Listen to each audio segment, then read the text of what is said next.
Dead set history చెక్కు స్వాగతం. ఒక్క క్షణం మనం 1840ల కాలానికి వెళ్దాం. ఊహించుకుందాం, అప్పట్లో ఒక వ్యాపారవేత్త తన జీవిత సంపాదన అంతా పెట్టి భూమిలోకి ఒక పెద్ద బావిని తవ్వుతున్నాడు. రైట్. అతను వెతుకుతున్నది బంగారం కాదు, ఆ కాలంలో విపరీతమైన డిమాండున్న ఉప్పు కోసం, అంటే సాల్ట్ కోసమన్నమాట. ఎన్నో నెలల కష్టం తర్వాత ఆ బావిలో ఉప్పు నీరు కాకుండా ఒక భయంకరమైన వాసన వచ్చే జిగురులాంటి నల్లటి బురద పైకి ఉబికి వచ్చింది. అవును, దానివల్ల ఆ బావి మొత్తం నాశనమైపోయింది కదా. ఎగ్జాక్ట్లీ. ఆ ఒక్క సంఘటనతో అతను పూర్తిగా బ్యాంక్రప్ట్ అయ్యాడు. ఆ రోజుల్లో అదొక పెద్ద న్యూసెన్స్, ఎవ్వరికీ పనికిరాని ఒక చెత్త అని చెప్పాలి. కాని ఆశ్చర్యకరమైన విషయం ఏంటంటే, అప్పట్లో ఉప్పు వ్యాపారును అలా ఏడిపించిన ఆ చెత్తే నేడు మనం బ్లాక్ గోల్డ్గా భావిస్తున్న పెట్రోలియం. ఈనాటి మన లోతైన విశ్లేషణలో బేసిగ్గా ఈ పనికిరాని చెత్త ప్రపంచాన్ని శాసించే అత్యంత శక్తివంతమైన వనరుగా ఎలా మారిందో చూడబోతున్నాం. చరిత్రలో జరిగిన అతిపెద్ద ఐరనీ ఇదే అని చెప్పాలి. ఆయిల్ ఇండస్ట్రీ అనగానే మనందరి మదిలో మెదిలేది 19వ శతాబ్దపు పెన్సిల్వేనియా అడవుల్లో భారీగా తవ్విన బావులు, లేదా టెక్సాస్లో ఉప్పెనలాయగజిమ్మే ఆయిల్ గషర్స్, రైట్? అవును, జనరల్గా అందరూ అలాగే అనుకుంటారు. 1859లో ఆధునిక ఆయిల్ యుగం మొదలైందని చాలామంది అనుకుంటారు. కానీ ఈ విశ్లేషణలో మనం ఆ అపోహను పూర్తిగా బద్దలు కొట్టబోతున్నాం. ఎందుకంటే ఆయిల్ చరిత్ర వందలేళ్లది కాదు, ఏకంగా 40,000 సంవత్సరాల క్రితం నియాండర్తల్స్ కాలం నాటికే మనుషులు దీంతో ఇంటరాక్ట్ అయ్యారు. ఒక్క నిమిషం, వెయిట్. 40,000 ఏళ్ల క్రితమంటే మనుషులు కనీసం చక్రం కాని, వ్యవసాయం కాని, ఆఖరికి ఒక లిఖితపూర్వక భాష కాని కనుగొనక ముందు సమయం కదా. ఆ కాలంలోనే వాళ్లు పెట్రోలియంతో ఏం చేశారసలు? అదే ఇక్కడ mind blowing fact. Modern technology లేకుండా వాళ్లు ఆయిల్ని మండించి ఇంధనంగా వాడారు అని మనం ఊహించుకుంటాం, కానీ అది నిజం కాదు. అంటే వాళ్ళు ఇంధనంగా వాడలేదా? మరి ఏం చేశారు? మనం మండించే ఇంధనం అనుకుంటున్నాం, కానీ వాళ్ల దృష్టిలో అదొక బంకమట్టి లేదా రాయి లాంటి పదార్థం. బేసిగ్గా వాళ్లు దాన్ని మండించాలనే ఆలోచనే చేయలేదసలు. ఓహో, మండించలేదా? అవును. మనం సిరియన్ ఎడారిలోని క్రీస్తుపూర్వం 40,000 సంవత్సరాల నాటి ఆర్కియాలజికల్ సైట్స్ని గమనిస్తే నియాండర్తల్స్ వాడిన రాతి పనిముట్ల మీద ఒక నల్లటి అవశేషం దొరికింది. అది సహజంగా భూమి నుండి ఉబికి వచ్చే బిటుమెన్. బిటుమిన్ అంటే ముడి చమురు భూమిపైకి వచ్చి అందులో ఉన్న తేలికపాటి వాయువులన్నీ సూర్యరశ్మికి ఆవిరైపోగా మిగిలిపోయి గట్టిపడే ఒక జిగురులాంటి రూపం. కరెక్టేనా? Absolutely correct. ఆ జిగురులాంటి బిటుమిన్ని వేడిచేసి కరిగిస్తే అదొక అద్భుతమైన గ్లూలా మారుతుంది. నియాండర్తల్స్ ఆ పదునైన రాళ్లను చెక్క కర్రలకు గట్టిగా అతుక్కోవటానికి దీన్ని వాడారు. వావ్! ఒక రకంగా ఇది వాళ్లకు ప్రీహిస్టారిక్ డక్టేప్ లాంటిదన్నమాట. ఎగ్జాక్ట్లీ. ఎక్కడైతే ఆయిల్ని మనం మోటార్స్కి ఇంధనంగా వాడుతున్నామో వాళ్లు దాన్ని కేవలం 2 వస్తువులను అతికించే ఒక సింపుల్ బైండింగ్ ఏజెంట్గా వాడారు. ఇది భలే ఇంట్రెస్టింగ్గా ఉంది. ఆయిల్ని మండించే బదులు నిర్మాగానికి వాడటమనేది, ఇది కేవలం చిన్న పనిముట్లకే పరిమితమైందా, లేక కాలానుగుణంగా దీని వాడకం ఇంకా ఏమైనా అడ్వాన్స్ అయిందా? ఓహో, చాలా అడ్వాన్స్ అయింది. మనం నవీన శిలాయుగం నాటి మెసపోటేమియా ప్రాంతానికొస్తే అక్కడ ఆయిల్ ఒక ఫౌండేషన్ మెటీరియల్గా మారిపోయింది. ఫౌండేషన్ మెటీరియల్గానా? అంటే ఇల్లు కట్టుకోవడానికి వాడారా? అవును. భౌగోళికంగా మెసపోటేమియా ఒక ఆయిల్ గోల్డ్ మైన్ బేసిక్గా. అక్కడ భూమి మీద ఎక్కడ పడితే అక్కడ ఈ బిటుమెన్ బుగ్గలు ఉబికి వచ్చేవి. ముఖ్యంగా హిట్ లేదా ఎడు అని పిలువబడే నగరంలో దొరికే బిటుమెన్ అత్యంత క్వాలిటీ ఉన్న ఒక ప్రీమియం బ్రాండ్ లాంటిది. రైట్. దాన్ని వాళ్లు భారీ కట్టడాలకు వాటర్ ప్రూఫ్ సూపర్ సిమెంట్లా వాడారు. దీంట్లో ఉన్న లాజిక్ ఏంటంటే, మనకు అర్థమయ్యేది, మెసపోటేమియా ప్రాంతం ఒక ఎడారి మరియు నదిలోయ కదా. అక్కడ పెద్ద పెద్ద బండరాళ్ళు, అడవులు, కలప ఇలాంటివి దొరకవు. కరెక్ట్. వాళ్లకు ఆప్షన్స్ లేవు. కాబట్టి వాళ్లకున్న ఒకే ఒక ఆప్షన్ మట్టి ఇటుకలతో కట్టడాలు నిర్మించడం. కానీ మట్టి ఇటుకలకి ఉన్న అతిపెద్ద శత్రువు నీరు కదా. వాన వస్తే ఆ భవనాలు కరిగిపోతాయి. అలా కరిగిపోకుండా ఉండాలంటే ఈ బిటుమన్ని వాటర్ ప్రూఫ్ సూపర్ సిమెంట్గా వాడాల్సిందే. ఏకంగా ఆకాశహర్మ్యాలు, వంతెనలు నిర్మించడానికి ఆయిల్ని సిమెంట్లా వాడటం నిజంగా అద్భుతం. అబ్సల్యూట్లీ. దీనికి ది బెస్ట్ ఎగ్జాంపుల్ ఏంటంటే, ప్రాచీన ప్రపంచ వింతల్లో ఒకటైన బాబిలోన్లోని హ్యాంగింగ్ గార్డెన్స్. ఆ ఎడారి ప్రాంతంలో అంత పెద్ద గార్డెన్స్కి నిరంతరం నీరు పెట్టాలి గదా. అవును, నీరు లేకపోతే మొక్కలు బతకవు. కాని మట్టి ఇటుకలతో కట్టిన పునాదుల మీద నీరు పారితే అవి కుప్పకూలిపోతాయి. అందుకే వాళ్ళు ఈ బిటుమెన్తో ఒక వాటర్ ప్రూఫ్ డ్రైనేజ్ సిస్టమ్ని డిజైన్ చేశారు. ఇంకా ఆశ్చర్యకరమైన ఇంజనీరింగ్ ఏంటంటే కింగ్ నెబూకద్నెజార్ యూఫ్రేటిస్ నదిపై ఒక భారీ వంతెన నిర్మించాడు. నదిపై వంతెన ఆ కాలంలోనేనా? అవును, నదిలో ఉండే ఇటుకల స్తంభాలు నీటికోతకు గురికాకుండా ఉండటానికి వాటికి ఈ బిటుమిన్నే వాటర్ రిపెలెంట్గా పూశారు. ఆ ప్రాచీన కాలంలోనే అదొక సిమెంట్గా వాడటం వింటుంటేనే ఆ ఇంజనీరింగ్ మీద గౌరవం పెరుగుతోంది బేసిగ్గా. కాని ఈ నల్లటి ద్రవ్యాన్ని కేవలం కట్టడాలకే వాడలేదు అనిపిస్తుంది. ఒకదానితో ఒకటి సంబంధం లేని ప్రపంచంలోని వివిధ ఖండాల్లోని ప్రజలు దీన్ని ఏకంగా మన శరీరాల మీద ప్రయోగాలు చేసి వైద్యపరంగా కూడా కనుక్కున్నారు కదా. అవును, ఇక్కడే ది మెడికల్ కనెక్షన్ అనేది బయటపడుతోంది. ముందుగా మనం ప్రాచీన ఈజిప్ట్కి వెళ్తే వాళ్ళు ఏకంగా డెడ్ సీ నుండి అత్యుత్తమ బిటుమెన్ను ఇంపోర్ట్ చేసుకునేవాళ్లు. డెడ్ సీ అంటే ఉప్పు సముద్రం కదా, అక్కడ్నుంచి ఎందుకు తెచ్చారు? వాళ్ళ సంస్కృతిలో మమ్మీలను పదిలపరచడం అనేది అత్యంత ముఖ్యమైన విషయం, రైట్? ఆ డెడ్ సీ ఆయిల్ని జంతువుల కొవ్వు, బీస్వాక్స్ లాంటి వాటితో కలిపి మమ్మీల మీద ఒక యాంటీమైక్రోబియల్ సీల్గా పూశారు. వావ్, ఒక సీల్లాగా పూశారన్మాట. అవును, ఆ బిటుమిన్ వల్ల బ్యాక్టీరియా దరిచేరక ఆ దేహాలు వేల ఏళ్లపాటు చెక్కుచెదరకుండా ఉండిపోయాయి. ఈజిప్షియన్లు ఆ పిరమిడ్ల నిర్మాణంలో కూడా దీన్ని వాడారు అంటారు. అంత పెద్ద రాళ్లను ఇసుక మీద ఈడ్చుకుంటూ వెళ్లేటప్పుడు ఆ రాపిడి తగ్గించడానికి కూడా జంతువుల కొవ్వు, ఆయిల్ కలిపి ఒక ప్రాచీన WD-40 లాంటి లూబ్రికెంట్ తయారుచేశారు. ఎగ్జాక్ట్లీ, ఒక లూబ్రికెంట్ లాగా. అయితే డెడ్ బాడీస్కి, రాళ్లకి ఆయిల్ పూయడం వరకు బాగానే ఉంది. కానీ అసలైన ఆశ్చర్యం నార్త్ అమెరికాలో జరిగింది. అక్కడ ఏకంగా మనుషుల చర్మానికే దీన్ని మందుగా వాడారు, రైట్? అవును, 1400 కాలంలో నార్త్ అమెరికాలోని పెన్సిల్వేనియా ప్రాంతంలో సెనెకా అనే జాతి ప్రజలు దీన్ని ఒక మందుగా వాడారు. వాళ్లు ఏకంగా చేతుల్తో 6 మీటర్ల లోతైన గుంటలు తవ్వారు. 6 మీటర్లు అంటే సుమారు 2 అంతస్తుల లోతు కదా. చేతుల్తో తవ్వడమంటే మామూలు విషయం కాదు. కరెక్ట్. అందులోంచి ఊరే ఆ ఆయిల్ను సేకరించి కీళ్ల నొప్పులకు, చర్మవ్యాధులకు మెడిసిన్గా రాసుకునేవాళ్లు. ఒక్క నిమిషం, వెయిట్. ఆయిల్ అంటే బేసిక్గా ఒక రకమైన టాక్సిక్ కెమికల్ కాంపౌండ్ కదా. దాన్ని చర్మానికి నేరుగా రాసుకుంటే ఇన్ఫెక్షన్స్ రావాలి లేదా చర్మం పాడవాలి. కాని వాళ్ళు మందుగా ఎలా వాడారసలు? దీని వెనుక ఉన్న సైన్స్ ఏంటి? ఇదొక వ్యాలిడ్ పాయింట్. మనం ఇప్పుడు చూస్తున్న రిఫైన్డ్ పెట్రోలియంకి భూమి నుండి న్యాచురల్గా వచ్చే ముడి చమురుకి చాలా తేడా ఉంది. ముడి చమురులో కొన్ని న్యాచురల్ మినరల్స్ ఉంటాయి బేసిక్గా. ఓహో, న్యాచురల్గా దొరికే దాంట్లో మినరల్స్ ఉంటాయా? అవును, పైగా అది చర్మంపై రాసినప్పుడు ఒక ఫిజికల్ బ్యారియర్లా మారి గాలిలోని బ్యాక్టీరియాని గాయం లోపలికి వెళ్లనివ్వకుండా అడ్డుకుంటుంది. దీనివల్ల శరీరం తనను తాను హీల్ చేసుకునే ప్రాసెస్ అనేది వేగవంతమవుతుంది. అంటే అప్పట్లో అదొక ప్రాచీన నియోస్పోరిన్ లాంటిదన్నమాట. ఎగ్జాక్ట్లీ. పైగా ఇదొక అనాల్జెసిక్గా, అంటే పెయిన్ కిల్లర్గా కీళ్ల నొప్పులకు పనికొస్తుందని వాళ్లు నమ్మారు. దీన్ని పచ్చబొట్ల లాంటి బాడీ పెయింట్గా కూడా వాడేవారు. సో ఒక బంకగా, సిమెంట్గా, ఆఖరికి మెడిసిన్గా ఈ ఆయిల్ అప్పటికే మన పూర్వీకుల జీవితాల్లో భాగమైంది అని అర్థమవుతుంది. కానీ ఇదంతా భూమి పై పొరల్లో, అంటే సర్ఫేస్ లెవెల్లో సహజంగా దొరికిన ఆయిల్ గురించే కదా. అవును, భూమిపైన దొరికిందే. నిజమైన గేమ్ చేంజర్ ఏంటంటే ఆయిల్ కోసం ఏకంగా భూమి లోపలికే డ్రిల్ చేయడం. డీప్ డ్రిల్లింగ్ అనగానే అది 19వ శతాబ్దంలో అమెరికన్లు కనుక్కున్న మోడర్న్ టెక్నాలజీ అనుకుంటారందరూ. కానీ మనం గమనిస్తే ఇది 2000 ఏళ్ల క్రితమే చైనాలో మొదలైంది, రైట్? అబ్జల్యూట్లీ. ఆ చైనీయుల ప్రాచీన డ్రిల్లింగ్ టెక్నాలజీ గురించి వింటే ఎవరికైనా మైండ్ బ్లాంక్ అవ్వాల్సిందే. క్రీస్తుపూర్వం 100వ సంవత్సరంలో చైనీస్ ఇంజనీర్లు వాళ్ల ప్రావిన్స్లో ఆహారాన్ని నిల్వ చేయడానికి అత్యవసరమైన ఉప్పు కోసం వెతికారు. మళ్లీ ఉప్పు? అవును.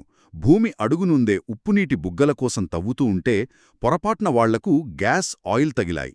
వాళ్లు ఆ ఉప్పునీటిని బయటికి తీయడానికి వాడిన డ్రిల్లింగ్ టెక్నాలజీ బేసిక్గా ప్రపంచ చరిత్రలోనే ఒక అద్భుతం.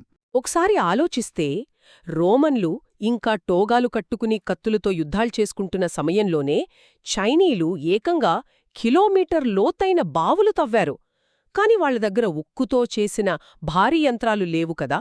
కరెంట్ లేదు, డీజిల్ మోటార్లు అసలే లేవు. మరి కిలోమీటర్ లోపలికి డ్రిల్ చేయడమనేది హ్యూమన్లీ ఎలా పాసిబుల్ అయింది? దానికి వాడిన మెకానిజం ఏంటి? ఇక్కడే వాళ్ల బుద్ధిబలం కనపడుతుంది. వాళ్లు వెదురు బొంగులతో భారీ కేబుల్ టూల్ రిగ్స్ తయారుచేశారు. వెదురు బొంగులతోనా? అంటే బ్యాంబూ? అవును, వెదురు చాలా తేలిగ్గా ఉంటుంది, కానీ ఫ్లెక్సిబుల్గా ఉండి విపరీతమైన బరువును తట్టుకుంటుంది, రైట్? వాళ్ళు ఒక భారీ సీసాలాంటి నిర్మాణం ఏర్పాటు చేశారు. అంటే పిల్లలు ఆడుకునే ఉయ్యాల లాంటిది. సీసా, కరెక్ట్. ఒకవైపు ఒక పొడవైన వెదురు తాడుకి భారీ ఇనుప డ్రిల్ బిట్ కట్టారు. మరోవైపు మనుషులు ఆ సీసా పలక మీదకు గుంపుగా దూకుతూ తమ శరీర బరువుతో దాన్ని కిందకు నొక్కుతూ మళ్లీ వదులుతూ ఉండేవారు. వాళ్లు అలా దూకినప్పుడల్లా ఆ ఇనుప బిట్టు పైకి లేచి కిందున్న రాయి మీద బలంగా పడేది. అలా పగలగొట్టుకుంటూ పోయేవాళ్లు బేసిగ్గా. వింటుంటేనే ఇది ఎంత దారుణమైన శారీరక శ్రమ అనిపిస్తుంది. రోజంతా ఒక కర్ర మీద ఎగురుతూ కింద రాయిని ఇంచు పగలగొట్టడమంటే 1 కిలోమీటర్ లోతుకు వెళ్లడానికి బహుశా తరాలు గడిచిపోయి ఉంటాయి గదా? ఖచ్చితంగా. ఒక్కో బావి తవ్వడానికి 10 ఏళ్లు పట్టేది. పైగా వాళ్లు గుడ్డిగా తవ్వలేదు. భూమి లోపలున్న రాయి రకాన్ని బట్టి ఏ డ్రిల్ బిట్ వాడాలో వాళ్లకు స్పష్టమైన అవగాహన ఉంది. 2000 ఏళ్ల క్రితమే వాళ్లు ఇనుమును కరిగించి ప్రత్యేకమైన డ్రిల్ బిట్స్ తయారుచేశారు. వావ్! రాయికి తగ్గట్టు బిట్స్ కూడా మార్చారా? అవును. మొదట పై పొరను విశాలంగా పగలగొట్టడానికి భారీ ఫిష్టేల్ బిట్ వాడారు. ఆ తర్వాత వేగంగా, ఇరుగ్గా లోతుకు వెళ్లడానికి బరువుగా ఉండే సిల్వర్ ఇంగట్ బిట్ మరియు తవ్విన గుంత గోడలను నున్నగా, పర్ఫెక్ట్గా రౌండ్గా చెక్కడానికి హార్షూ బిట్ వాడారు. అమేజింగ్! అయితే 1 కిలోమీటర్ లోతులో గుంత తవ్వేటప్పుడు వచ్చే అతిపెద్ద సమస్య కేవిన్స్ కదా? కేవిన్స్, అవును. అంటే అకస్మాత్తుగా మట్టి కూలిపోయి ఆ గుంత పూడిపోవడం. ఎందుకంటే కింద వాటర్ టేబుల్ ఉంటుంది కాబట్టి గోడలు తడిగా ఉండి ఖచ్చితంగా కూలిపోతాయి. ఏళ్ల తరబడి పడ్డ శ్రమ ఒక్క సెకండ్లో వృధా అవుతుంది. దీనివాళ్లు కేవలం వెదురుతో ఎలా ఆపారసలు? ఇది వాళ్ల మాస్టర్ పీస్ ఇంజనీరింగ్ అని చెప్పాలి. ఆ మట్టి కూలిపోకుండా ఉండడానికి వాళ్లు స్పాంజ్ టెక్నిక్ వాడారు. స్పాంజ్ టెక్నిక్ అంటే ఏంది? ఎండిన గడ్డి కట్టలను ఆ గుంతలోకి పంపేవారు ముందు. ఆ గడ్డి ఏంటంటే అడుగున ఉన్న నీటిని పీల్చుకొని ఉబ్బిపోయి ఒక గట్టి స్పాంజ్లా మారి మట్టి కూలకుండా ఒక టెంపరరీ ఫ్లోర్ని క్రియేట్ చేసేదు. వావ్! Temporary floor. సరే, కానీ గడ్డి నీచులో ఉంటే కుళ్ళిపోతుంది కదా? ఆ తర్వాత మళ్ళీ మట్టి కూలిపోదా? కుళ్ళిపోతుంది ఖచ్చితంగా. అందుకే వాళ్లు ఆ ఉబ్బిన గడ్డి మీదకు ఒక ప్రత్యేకమైన వెదురు పైపు ద్వారా కరిగించిన సున్నం మరియు టంగాయిల్తో కలిపిన ఒక ప్రాచీన కాంక్రీట్ని పోసేవారు. ప్రాచీన కాంక్రీటా? అవును. అది కిందకు వెళ్లి గట్టిపడి ఆ గుంత గోడలకు ఒక శాశ్వతమైన సిమెంట్ కవచంలా మారిపోయేది. ఆ తర్వాత మళ్ళీ లోపల డ్రిల్ చేసుకుంటూ వెళ్లేవాళ్లు. 100 మీటర్ల లోతులో ఏమీ కనపడని చీకట్లో వాళ్లు ఇలాంటి పర్ఫెక్ట్ కేసింగ్ ఇంజనీరింగ్ చేయడం నిజంగా విస్మయం కలిగిస్తుంది, రైట్? నిజంగానే మైండ్ బ్లాంక్ అవుతుంది టెక్నాలజీ చూస్తే. ఆ బయటకొచ్చిన గ్యాస్, నీరు, ఆయిల్ని వేరు చేయడానికి వాళ్లు కాంక్ పెన్ డ్రమ్ అనే ఒక డివైస్ వాడారు. అంతేకాదు, ఆ గ్యాస్ని ఆవిరైపోకుండా రవాణా చేయడానికి ఏకంగా 95 కిలోమీటర్ల పొడవైన వెదురు పైప్లైన్ల నెట్వర్క్ని నిర్మించారు. 95 కిలోమీటర్ల పైప్లైన్సా? వావ్! అవును. ఆ పైప్స్ గ్యాస్ ప్రెషర్కి పగిలిపోకుండా వాటి చుట్టూ దారం చుట్టి ఒక హై ప్రెషర్ గ్యాస్ సిస్టమ్ని క్రియేట్ చేశారు. ఇదంతా వింటుంటే ఒక పెద్ద సందేహం వస్తోంది నాకు. 2000 ఏళ్ల క్రితమే కేవలం మనుషుల శారీరక శక్తితో కిలోమీటర్ లోతైన డ్రిల్లింగ్ చేసి 95 కిలోమీటర్ల పైప్లైన్స్ వేసేంత అడ్వాన్స్డ్ టెక్నాలజీ ఉన్నప్పుడు మరి ఆధునిక ఆయిల్ బూమ్ 19వ శతాబ్దం వరకు ఎందుకాగింది? ఈ 2000 ఏళ్లు ప్రపంచం ఏం చేసింది? మంచి ప్రశ్న. దీనికి కారణం మనం ఇంట్రోలో మాట్లాడుకున్న ఆ న్యూసెన్స్ మరియు అప్పటి లైటింగ్ క్రైసిస్. లైటింగ్ క్రైసిసా? అంటే వెలుతురు సమస్య. ఎగ్జాక్ట్లీ. ఆధునిక ఇంధన సామ్రాజ్యానికి పునాది పడింది ఒక సంక్షోభం వల్లే. 1800 నాటికొస్తే ఆ అమెరికా మరియు యూరోప్లలో చీకటి పడితే ఇళ్లు వెలిగించుకోవడానికి తిమింగలం నూనె వాడేవాళ్లు. తిమింగలం నూనె అంటే వేల్ ఆయిల్ కదా? అవును. కాని తిమింగలాలను విపరీతంగా వేటాడటం వల్ల అవి అంతరించిపోయే దశకు చేరుకున్నాయి. దీంతో ఆ నూనె ధర సామాన్యుడు కొనలేనంతగా ఆకాశాన్ని తాకింది. దానికి ప్రత్యామ్నాయంగా క్యాంఫిన్ అనే టెర్పెంటైన్ బేస్డ్ ఇంధనాన్ని వాడటం మొదలుపెట్టారు. నేను విన్నాను. అది చాలా డేంజరస్ కదా? అవును. అది ఎంత ప్రమాదకరమైంది అంటే ఇళ్లల్లో దీపాలు పేలిపోయి ప్రాణాలు పోయేవి. ప్రపంచం ఒక సురక్షితమైన చవకైన వెలుతురు కోసం తీవ్రంగా వెతరుతున్న సమయం అది. ఓహో, సరిగ్గా అదే సమయంలో పెన్సిల్వేనియాలో శామ్యూల్ కియర్ అనే వ్యక్తి కథ మొదలవుతుంది. రైట్. ఇందాక మనం చెప్పుకున్న ఆ ఉప్పు వ్యాపారి ఇతనే కదా? అబ్సల్యూట్లీ అతనే. తను చేస్తున్న ఉప్పు వ్యాపారాన్ని ఈ నల్లటి ఆయిల్ బురద పాడు చేస్తోందని విసిగిపోయాడతను. కియర్కిది పనికిమాలిన చెత్త. కాని ఇక్కడే కియర్కి ఒక బల్బు వెలిగింది. ఒకరోజు తను గమనిస్తే తన భార్యకు వైద్యులిచ్చిన ఖరీదైన మందు సీసాలోని ద్రవం, తన ఉప్పుబావులను పాడుచేస్తున్న ఆ నల్లటి చెత్త రెండూ ఒకటే అని తెలుసుకున్నాడు. అవును. ఆ రోజుల్లో బిజినెస్ మైండ్ ఎలా ఉండేదంటే ఏ దొరికితే దాన్ని క్యాష్ చేసుకోవాలి. కియర్ వెంటనే తన బావుల్లోని ఆ చెత్త ఆయిల్ని చిన్న చిన్న మందు సీసాల్లో నింపి అదొక మిరాకిల్ క్యూర్ లేదా స్నేక్ ఆయిల్గా మార్కెట్ చేయడం మొదలుపెట్టాడు. అంటే బేసిగ్గా ఆ చెత్తనే మందుగా అమ్మాడన్నమాట. ఎగ్జాక్ట్లీ. పాంఫ్లెట్లు వేసి ఆ మందు రాసుకుంటే కీళ్ల నొప్పులు, కాలిన గాయాలు, ఆస్తమా, చివరకు క్షయవ్యాధి కూడా తగ్గిపోతుందంటూ ఊరురా అమ్మాడు. సెనేకా జాతి ప్రజల ప్రాచీన వైద్యాన్ని ఇతను కమర్షియలైజ్ చేశాడన్మాట.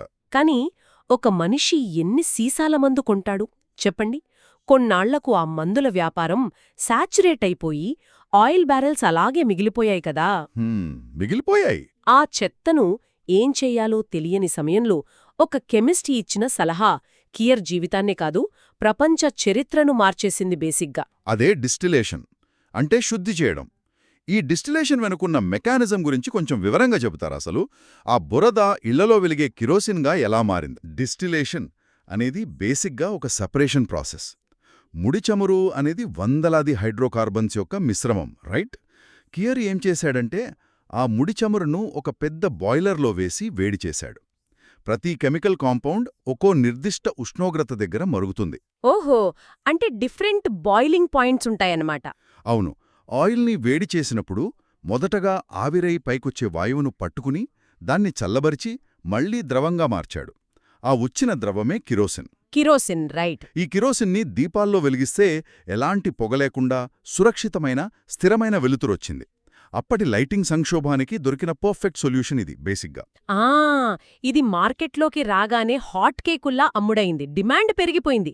కానీ ఆయిల్ సప్లై తక్కువగా ఉంది కదా. ఆయిల్ని భారీ స్థాయిలో ఎలా తీయాలన్నదే అసలు సమస్య అప్పుడు. అప్పుడే 1859లో సెనెకా ఆయిల్ కంపెనీ వాళ్ళు ఎడ్విన్ డ్రేక్ అనే వ్యక్తిని ఆయిల్ తీయడానికి పంపారు, రైట్? పంపారు. ఇతనికి డ్రిల్లింగ్ గురించి పెద్దగా తెలియదసలు. పైగా రైల్వే వాళ్లు ట్రైన్ పాస్ ఫ్రీగా ఇస్తారని అతనికి ఏకంగా కర్నల్ అనే ఒక ఫేక్ బిరుదు తగిలించి పంపించారని విన్నాను. డ్రేక్ ఫేక్ కర్నల్ కావచ్చు, కానీ అతను వాడిన ఒక టెక్నిక్ మాత్రం మోడర్న్ ఆయిల్ ఇండస్ట్రీకి పునాది వేసిందని చెప్పాలి. అదెలా? పెన్సిల్వేనియాలో తవ్వుతున్నప్పుడు వాటర్ టేబుల్ వల్ల మట్టి పదే పదే కూలిపోతుండేది. ఇందాక మనం చైనీయుల స్పాంజ్ టెక్నిక్ గురించి మాట్లాడుకున్నాం కదా. డ్రేక్ దానికి ఒక మోడర్న్ సొల్యూషన్ కనిపెట్టాడు. అదే డ్రైవ్ పైప్. డ్రైవ్ పైపా? ఓకే. డ్రేక్ ఒక భారీ ఇనుప పైపును మట్టిలోకి దించి ఆ పైపు లోపల గుండా డ్రిల్ చేయడం మొదలుపెట్టాడు. ఆ ఇనుపు పైపు ఒక గోడల మట్టిని కూలకుండా అడ్డుకుంది. అలా సేఫ్గా కేవలం 69 అడుగుల లోతులోనే ఆయిల్ తగిలింది. Wow, just 69 ఫీట్లోనే. అవును. ఒక సింపుల్ వాటర్ పంపుతో ఆయిల్ని తోటం మొదలుపెట్టాడు. దీంతో 1859లో మొదటి కమర్షియల్ బావి విజయవంతమై ఆయిల్ బూమ్ అనేది మొదలైంది. డ్రేక్ బావి సక్సెస్ అవ్వగానే ఎక్కడ చూసినా డ్రిల్లింగ్ రిగ్స్ వెలిసే బేసిగ్గా. ఆయిల్ దొరికింది సరే, కాని దాన్ని అమ్మడంలో విపరీతమైన గందరగోళం ఏర్పడిందప్పట్లో. ఎవరికి దొరికిన డబ్బాల్లో వాళ్ళు ఆయిల్ని పోసి అమ్మేవారు. కొంతమంది పాత విస్కీ బ్యారెల్స్లో, మరికొందరు ఖాళీ చెక్క డబ్బాల్లో ఆయిల్ని సప్లై చేసేవారు. దీనివల్ల కన్ఫ్యూషన్ వచ్చింది కదా. అవును. సైజ్లన్నీ వేర్వేరుగా ఉండటం వల్ల మార్కెట్లో క్రూడ్ ఆయిల్కి ఒక కామన్ ధర నిర్ణయించడం అసాధ్యంగా మారింది. దీన్ని కంట్రోల్ చేయడానికి స్టాండర్డైజేషన్ అవసరమైందప్పుడు. అవును. వ్యాపారం స్కేల్ అవ్వాలంటే ఒక పర్ఫెక్ట్ కొలత ఉండాలి కదా. అందుకే పారిశ్రామికవేత్తలంతా కలిసి ఆయిల్ను ఎలా కొలవాలో ఒక పద్ధతికొచ్చారు. అదే నేటికి ప్రపంచం వాడుతున్న 42 గ్యాలన్ల బ్యారెల్. మనమెప్పుడు న్యూస్లో వింటుంటాం గదా, గ్లోబల్ మార్కెట్లో క్రూడ్ ఆయిల్ బ్యారెల్ ధర ఇన్ని $. అని. ఎగ్జాక్ట్లీ ఆ బ్యారెలే ఇది. ఈ బ్యారెల్ సైజ్ వెనుక ఉన్న లాజిక్ భలే విచిత్రంగా ఉంటుంది బేసిక్గా. ఇది ఏకంగా 15వ శతాబ్దపు ఇంగ్లాండ్ రాజు కింగ్ రిచర్డ్ థర్డ్ ఫిక్స్ చేసిన వైన్ బ్యారెల్ కొలతపై ఆధారపడింది అని చదివాను నేను. కానీ వైన్ బ్యారెల్నే ఆయిల్కెందుకు వాడాలి అసలు? 40 గాని 50 గాని కాకుండా ఖచ్చితంగా 42 గ్యాలన్లే ఎందుకుండాలి? ఇక్కడే ఫిజిక్స్ అండ్ ఎర్గానమిక్స్ అనేవి ఉన్నాయి. నిండుగా ఆయిల్ ఉన్న 42 గ్యాలన్ల బ్యారెల్ బరువు ఖచ్చితంగా 300 పౌండ్లుంటుంది.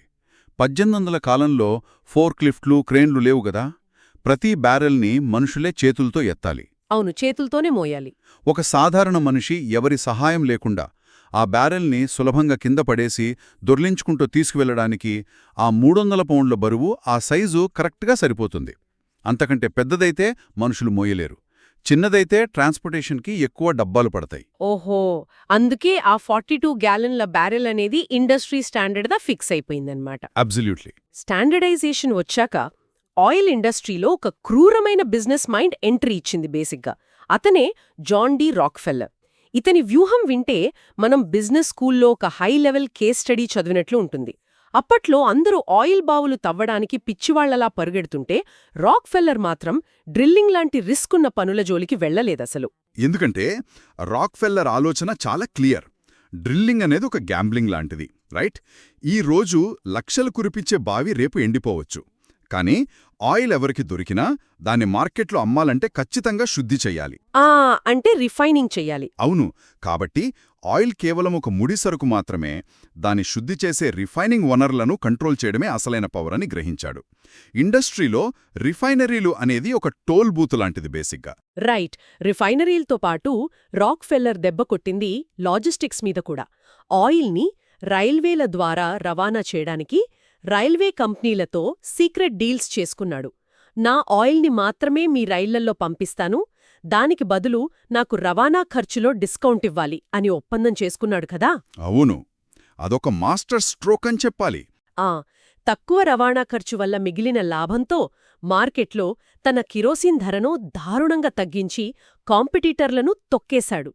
వాళ్లకు వేరే ఆప్షన్ లేక తమ కంపెనీలను రాక్ఫెల్లర్కి అమ్మేయాల్సొచ్చింది అప్పట్లో.